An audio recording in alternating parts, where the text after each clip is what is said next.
Bismillahirrahmanirrahim ve bihi nesta'in ve huve hayrun nasirin ve mu'in. Aziz müminler, muhteremler, insanda türlü türlü nefs vardır. İnsandaki nefslerden bir tanesi nefs-i emmaredir.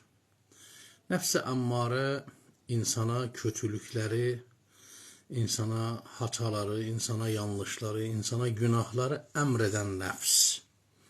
Habire insana emreder, git şu kötülüğü yap, bu kötülüğü yap. Eğer insan nefs-i emmaresini dizginlemez ise, nefs-i emmaresini kontrol altına almaz ise, nefs-i emmaresini mahkum etmez ise, nefs-i emmare insana fenalıklar yaptırır. İnsana kötülükler yaptırır.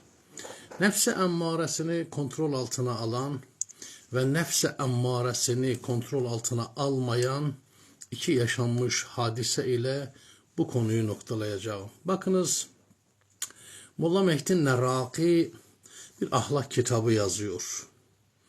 Ahlak kitabı yazıyor İran'da ve bu kitabı Necef İlim Havzası'na gönderiyor. Necef İlim Havzası'nda tanınmış alimlere bu kitabın bir nüshasını gönderiyor. Kitabın nüshasını gönderdiği alimlerden bir tanesi Necef'in o dönemde en parlak, en aydın, en tanınmış, en meşhur olan merhum Ayetullah Behrul Ulum, taklit merci'i Ayetullah Behrul Ulum. Ayetullah Behrul Ulum'a da bir nüsha kitap gönderiyor. Aradan aylar sonra bu ahlak kitabını yazan Molla Mehdi Neraki Necef'e gidiyor, Necef Havzası'na gidiyor. İşte tanınmış bir alim Molla Mehdi Neraki. Necef Havzası'ndaki alimler bunu biliyorlar, duymuşlar. Bunu karşılamaya gidiyorlar, bunun ziyaretine gidiyorlar. Bütün alimler bunun ziyaretine gidiyor ama Ayetullah Behrul Ulum gitmiyor. Gitmiyor. Aradan birkaç gün sonra Molla Mehdi Neraki Necef'te tanıdığı birilerine diyor ki ben Ayetullah Behrul Ulum'un ziyaretine gitmek istiyorum. Gurur kibir yapmıyor. Yani şöyle düşünmüyor ki ya Necef'teki bütün alimler benim yanıma geldiler, benim ziyaretime geldiler. Ben neticede burada misafirim ama Ayetullah Behrul Ulum Necef'te ev sahibidir. Onun benim yanıma gelmesi gerekirken ben niye onun yanına ziyaretine gideyim diye düşünmüyor, gurur kibir yapmıyor. Kalkıp Ayetullah Behrul Ulum'un yanına gidiyor. Ofisine gidiyor. Ayetullah Behrul Ulum bunu pek dikkate almıyor. Pek önemsemiyor. Neyse aradan birkaç gün sonra Molla Mehdi Neraki yine diyor ben Ayetullah Behrul Ulum'un yanına gitmek istiyorum. Geliyorlar. Ayetullah Behrul Ulum yine bunu önemsemiyor, dikkate almıyor. Yani sıradan bir insan muamelesi yapıyor buna.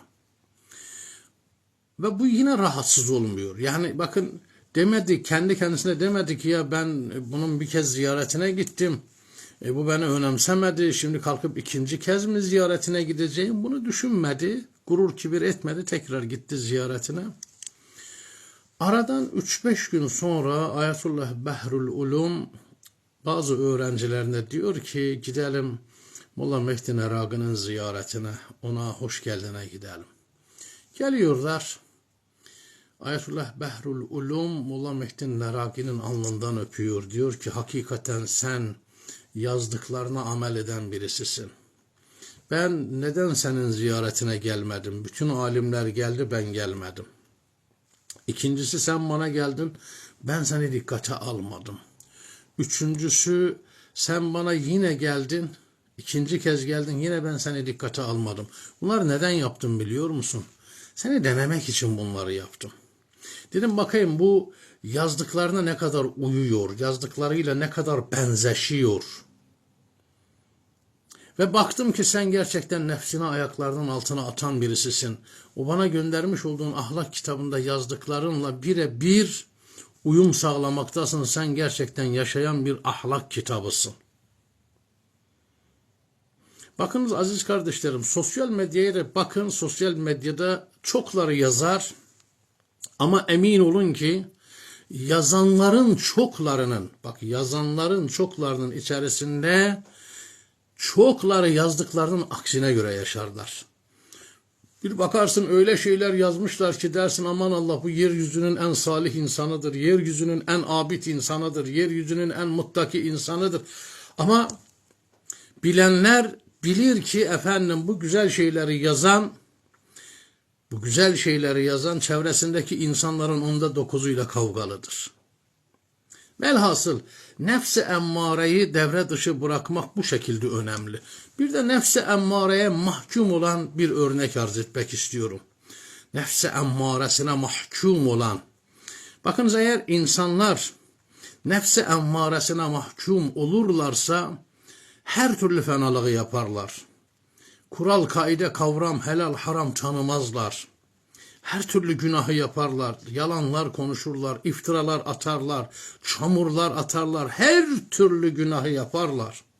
Hele özellikle din anlatan insanlar, din dalında tebliğ işiyle meşgul olan insanlar nefs-i emmareyi mahkum etmezlerse, nefs-i emmareyi hayatlarının dışına atmazlarsa, onlar da din adı altında insanları aldatırlar. Yani insanları dinle aldatırlar. İnsanları Allah ile aldatırlar. İnsanları Kur'an, peygamber, Ali peygamber ile aldatırlar. Onun için dikkat etmek lazım. Hem böylelerine hem de nefs-i emmaremize dikkat edip bunu devre dışı bırakmak lazım. Bakınız merhum Mirza Kummi büyük bir müştehit. Yani Hazreti merhum Ayetullah Behçet onun hakkında öyle şeyler anlatmıştır ki bu kısa videoda hepsini anlatmam mümkün değil. Merhum Mirza Kummi tahsilini tamamladıktan sonra Çaplık bölgesinde, yani o dünyaya gelmiş olduğu bölgede bir kasabaya yerleşiyor. O bölgelerde ise 25-30 senedir hizmet eden 2 tane alim var. Birisinin adı Sebzali, birisinin adı Şahmurat. 2 alim. Bunlar yaşlılar, yaşları bayağı ilerlemiş. Merhum Mirza Kummi de işte gençlik dönemi geliyor o Çaplık bölgesine, orada insanlara gittiği yerlerde öğrendiklerini anlatıyor ve kısa zamanda Mirza Kummi'nin ünü bölgeye yayılıyor. Gençler bunun etrafına toplanıyorlar. Bunun ders halkasına, sohbet halkasına katılanların sayısı her geçen gün artıyor, çoğalıyor. Bu 2 tane o 25-30 sene orada alimlik yapan bu 2 tane din adamı Sebzali ve Şahmurat sevinecekleri yerde rahatsız oluyorlar. Şöyle düşünmeleri gerekirken Allah'a şükürler olsun biz 25-30 senedir burada din alanında hizmet ediyoruz. Ama bizim anlattığımız dini, bizim tebliğini yaptığımız dini bizden daha güzel anlatan birisini Allah buraya gönderdi. İnsanlar bu gelen genç hocanın, alimin kaşına gözüne hayran değiller ki onun anlattıklarına hayranlar, onun anlatım üslubuna, çalışma üslubuna. Bunun için toplandılar bunun etrafına. Bunun buraya gelmesiyle Allah'a şükürler olsun bu bölgedeki insanlar dini anlama konusunda daha güzel faydalanacaklar. Ve bunun buraya gelmesiyle Allah bizim yükümüzü de hafifletti böylelikle. Bu şekilde düşünmeleri gerekirken düşünecekleri yerde tam aksine rahatsız oldular. İnsanları kınamaya başladılar, suçlamaya başladılar. Yazıklar olsun bu insanlara.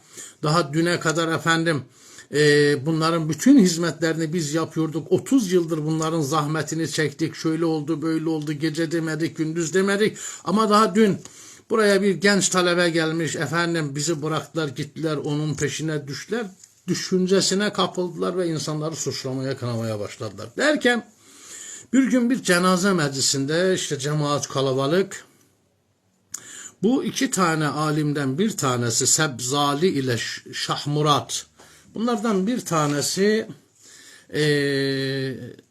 merhum Mirza Kummi'nin de bulunduğu o mecliste dedi ki Mirza Kummi'ye bir kağıt verdi. Dedi buraya yılan yazabilir misin? Mirza Kummi yılan yazdı. Yılan yazdı. Başka bir kağıda da kendisi yılan resmi çizdi. Yılan resmi çizdi böyle. Oradaki cemaatin hiçbirisi okuma yazma bilmiyordu. Hiçbirisi okuma yazma bilmiyordu. Bu 2 tane kağıdı aldı eline. Şöyle cemaate gösterdi. Dedi cemaat, bunlardan hangisi yılana benziyor? Cemaat okuma yazma bilmiyor ya. Mirza Kumme